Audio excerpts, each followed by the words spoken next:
Alhamdulillahillazi ansala sakinata fi qulubil mu'minin liyazdadu imanan ma'a imanihim.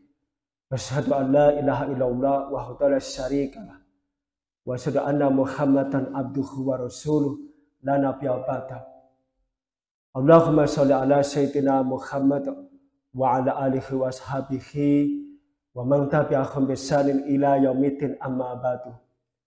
Alhamdulillah, pada kesempatan yang berbahagia ini Ustadz Kah ingin menyampaikan sebuah tanggapan sebagai bantahan terhadap pernyataan yang disampaikan oleh seseorang yang menyatakan Al-Quran tidak pernah menyanjung orang yang beragama Islam. Dasar argumentasi yang dikemukakan ketika menyatakan Al-Quran tidak pernah menyanjung kepada orang yang beragama Islam, yakni Allah tidak pernah memanggil seruan kepada orang beragama Islam, ya ayyuhallazina aslamu. Tetapi yang dipanggil Allah adalah ya ayyuhallazina amanu, wahai orang-orang yang beriman. Nah, sebenarnya menurut saya secara pribadi itu kurang tepat ya. Ketika Allah Subhanahu wa taala menyerukan kepada orang yang beriman, itu satu hubungan yang bersifat ya antara yang memerintah dengan yang diperintah. Nah, ketika Allah Subhanahu wa taala menyerukan kepada orang yang beriman, ya ayyuhallazina amanu, tidak lain adalah untuk melaksanakan perintah Allah Subhanahu wa taala. Dan kalau kita analogikan, itu terjadi antara pimpinan di sebuah perusahaan dengan karyawan. Jadi seorang pimpinan perusahaan itu memberikan perintah tugas ya, kepada karyawan, yang dimana karyawan itu harus melaksanakan apa yang ditugaskan dan diperintahkan oleh pimpinan perusahaan. Nah, begitu juga orang yang beriman itu diserukan oleh Allah untuk melaksanakan berbagai perintah. Ya, seperti misalnya ya ayyuhalladzina amanu kutiba alaikumusiyam kama kutiba alal ladzina min qablikum la'allakum tattaqun. Jadi Allah menyerukan kepada orang beriman untuk berpuasa sebagaimana orang-orang sebelum kalian itu berpuasa. Itu salah satu ya ayat yang menyatakannya ketika Allah menyerukan memanggil orang beriman itu hanyalah untuk diperintahkan melaksanakan setiap yang diperintahkan oleh Allah Subhanahu wa taala. Nah, sedangkan Islam itu memiliki keutamaan, kemuliaan yang tidak hanya diberikan kecuali atas dasar Islam. Nah, sebagaimana Umar bin Khattab ya, sebagai khalifah yang kedua setelah Abu Bakar As-Siddiq pernah membuat pernyataan yang fenomenal dan sampai sekarang yang masih menjadi sebuah dasar gitu ya, bahwa Islam itu memuliakan sebuah kaum atau seseorang. Jadi bangsa Arab tidak akan pernah menjadi bangsa yang kuat, bangsa yang disegani, bangsa yang terhormat, bangsa yang mampu menaklukkan ya, kerajaan Romawi Bizantium dan kerajaan Persia kecuali dengan Islam. Bangsa Arab tidak akan menjadi bangsa mercusuar peradaban yang mampu menghasilkan berbagai penemuan sains teknologi kecuali atas dasar inspirasi daripada Islam. Ini adalah pernyataannya fenomenal yang dikemukakan oleh Umar bin Khattab. Nah, kemudian apa keutamaannya ketika seseorang menjadikan Islam sebagai agamanya? Dan orang yang mengambil Islam sebagai agama disebut sebagai orang yang beragama Islam.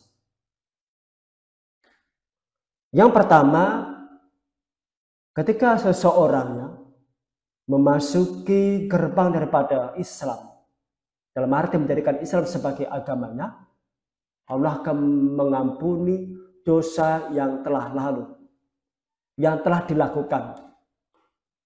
Jadi seluruh dosa yang telah dilakukan di masa lalu itu dihapuskan oleh Allah Subhanahu wa taala. Nah, sebagaimana dalam Quran surah Al-Anfal ayat 38.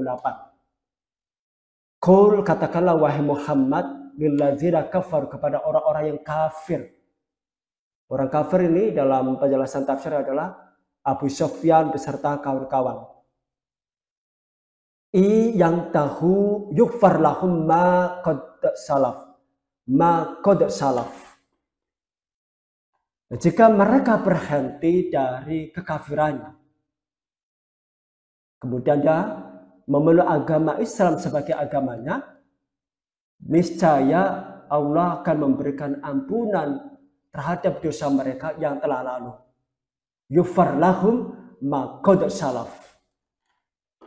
Wa iyaudu, tapi apabila mereka kembali kepada kekafiran, faqad mada sunnatul awalin, maka telah berlakulah sunnah Allah Subhanahu wa taala sebagaimana orang dahulu dibinasakan karena menentang Allah dan tidak beriman kepadanya.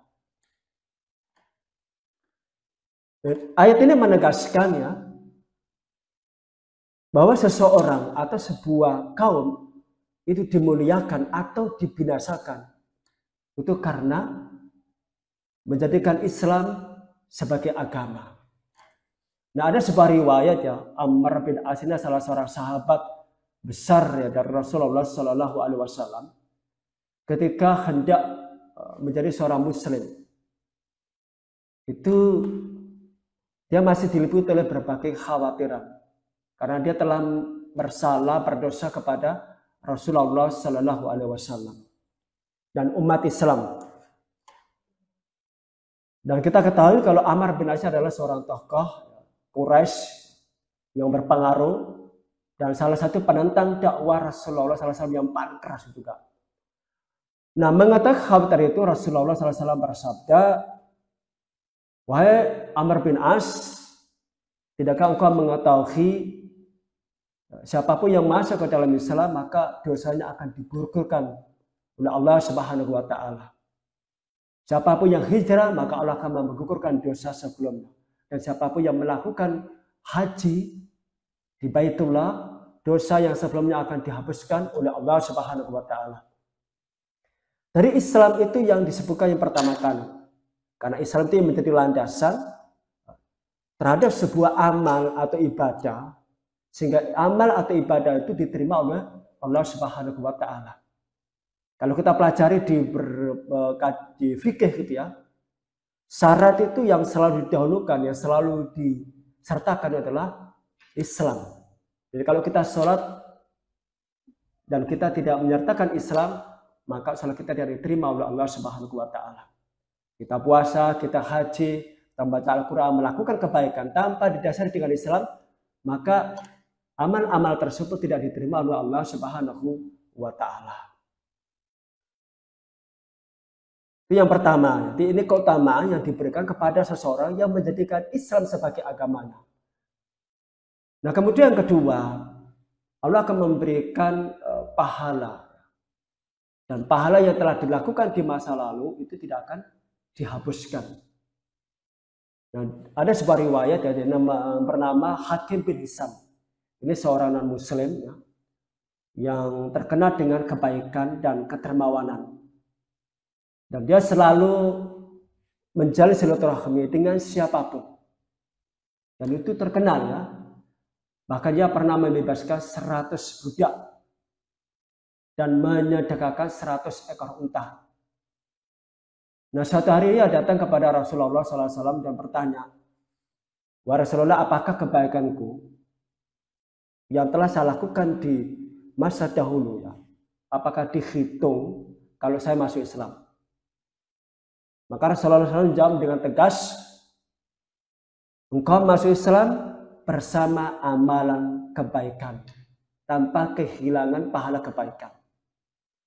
Jadi kebaikan yang kita lakukan ya, di masa lampau itu tetap utuh, tidak berkurang sedikit pun atau dihapus oleh Allah SWT ketika seseorang menjadikan Islam sebagai agamanya. Nah, ketika mendengar ya jawaban tersebut, lalu hakim itu senang dan kemudian dia masuk Islam. Nah, kemudian yang ketiga akan mendapatkan pahala yang berlipat ganda. Jadi kalau seseorang masuk Islam kemudian dia istiqomah konsisten ya, sebagai seorang muslim, maka Allah akan membalas ya 10 kali lipat sampai 700 kali lipat. Sebagaimana Allah SWT, Rasulullah SAW bersabda, jika seorang hamba masuk Islam, lalu Islamnya baik, Allah menulis semua kebaikan yang pernah dia lakukan. Dan dihapus darinya semua keburukan yang pernah dia lakukan. Nah kemudian setelah itu ada perhitungan, yaitu satu kebaikan dibalas 10 kali lipat sampai 700 kali lipat. Sedangkan keburukan itu hanya dibalas satu keburukan dengan satu atau sama. Kecuali Allah SWT memberikan ampunan. Kalau kita bertobat kepada Allah SWT, maka keburukan dosa itu akan dihapuskan. Jadi masuk ke dalam Islam yang konsistennya sebagai orang yang beragama Islam, Allah akan melipat gandakan kebaikan dan akan menghapuskan dosa apabila kita bertobat kepada Allah Subhanahu wa taala. Nah, sehingga ada pernyataan yang menarik ya dari Amr bin As ketika menjelang ajalnya. Beliau menyatakan hal yang terbaik yang dapat diandalkan di dunia maupun di akhirat. Dalam arti untuk memperoleh kemuliaan, kebahagiaan, keselamatan, kejayaan, kebaikan ya, di dunia maupun di akhirat. Itu adalah kesaksian bahwa tidak ada Tuhan selain Allah dan Muhammad adalah utusan Allah. Dan ini adalah pernyataan syahadat. Dan itu terdapat di dalam rukun Islam.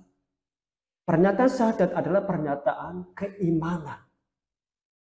Itu ada pengakuan, ada pembenaran, ada penyaksian, ada sebuah keyakinan tidak ada Tuhan yang pernah disembah kecuali Allah Subhanahu wa taala. Dan Muhammad SAW sebagai Rasul Allah yang menyebarkan risalahnya yaitu Al-Qur'an. Nah, dalam rukun iman ada dua ya. Bahwa kita harus beriman kepada Allah dengan menjadikan Allah sebagai Tuhan yang pernah disembah tanpa mempersekutukan dengan apapun. Yang kedua, beriman kepada para rasul. Kalau kita sebagai muslim, maka harus menjadikan Muhammad SAW sebagai Rasul Allah yang terakhir. Yang menyebarkan kalimat Allah, Al-Quran di permukaan bumi ini. Jadi antara Islam dan iman itu ada korelasi ya, yang tidak terpisahkan. Jadi kalau kita beriman, ya juga Muslim juga beriman. Makanya ada sebagian ulama menyatakan antara Muslim dengan mukmin itu sama. Tapi ada sebagian ulama yang membedakan. Dan itu terdapat di dalam kitab Jamil Ulum wal Hikam yang ditulis oleh Imam Ibnu Rajab Al-Hambali. Nah, korelasinya adalah ketika orang bersyahadat itu berarti menyatakan keimanan kepada Allah dan kepada Muhammad SAW sebagai Rasul Allah yang terakhir. Yang terakhir ya sebagai pernyataannya untuk membantah itu di Al-Quran itu ada pernyataan yang tegas sekaligus sebagai peringatan di dalam Quran surah Ali Imran ayat 102. Ya ayyuhalladzina amanu ittaqullaha haqqa tuqatih wa la tamutunna illa wa antum muslimun. Wahai orang-orang yang beriman, bertakwalah kepada Allah Subhanahu wa taala dengan sebenar-benarnya ketakwaan. Dan janganlah kalian mati kecuali sebagai seorang muslim. Ini berarti kemuliaan dan keutamaan. Bahkan ada peringatan ya. Tidak boleh mati kecuali kita sebagai seorang yang istiqomah di dalam keislaman. Ya, kalau kita menanggalkan keislaman, kemudian kita meninggal dunia, maka menjadi alamat yang merugikan ya. Dalam arti Allah memberikan ancaman yang yaitu dimasukkan dalam neraka selama-lamanya. Nah, sebagaimana Allah menyatakan di dalam Al-Quran itu ya, wa may yabtaghi khairal islam madina falyuqbala minhu wa huwa fil akhirati minal khasirin.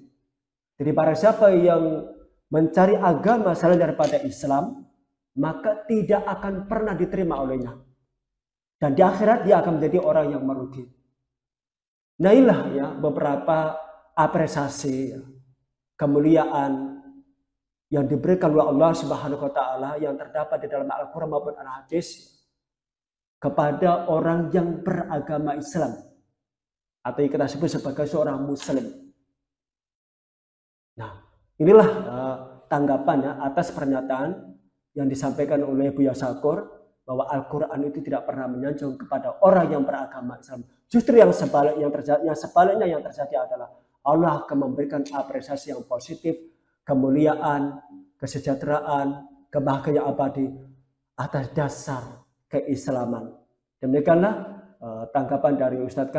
Mudah-mudahan bermanfaat. Ihdinas siratal mustaqim. Wassalamualaikum warahmatullahi wabarakatuh.